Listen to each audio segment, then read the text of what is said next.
கற்பனை தீர்ந்ததை எண்ணித்தான் பிரம்மனும் மூர்ச்சையுற்றான்.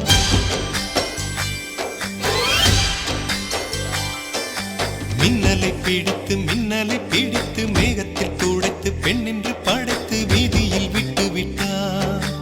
இப்படி இன்னொரு பெண்மையை படைக்க தன்னிடம் கற்பனை தீர்ந்ததை எண்ணித்தான் பிரம்மனும் மூர்ச்சையுற்றான். அவளின் நாசிக்குள் நுழைந்த காற்று உயிரை தடவி திரும்பும் போது மோட்சம் அடைந்து ராகங்கள் ஆகின்றதே. ஓஹோ, மழையின் துளிகள் அவளை நனைத்து மார்பு கடந்து இறங்கும் பொழுது முக்தி அடைந்து முத்துக்கள் ஆகின்றதே. மின்னலை பிடித்து மேகத்தில் துடைத்து பெண் என்று படைத்து வீதியில் விட்டு விட்டான்.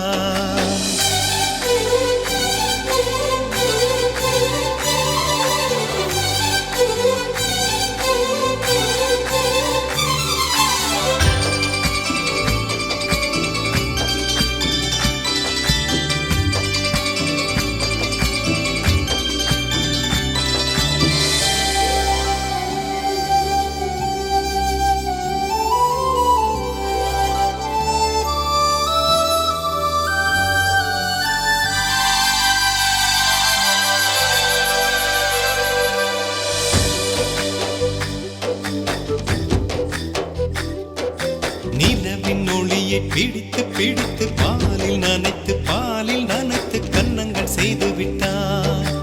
உலக மலர்கள் பறித்து இரண்டு பந்துகள் அமைத்து பெண்ணை சமைத்து விட்டான்.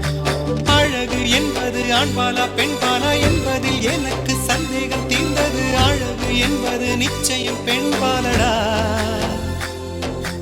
கவிதை என்பது மொழியின் வடிவம் என்றொரு கருத்தும் இன்று உடைந்தது. கவிதை என்பது கன்னி வடிவமடா.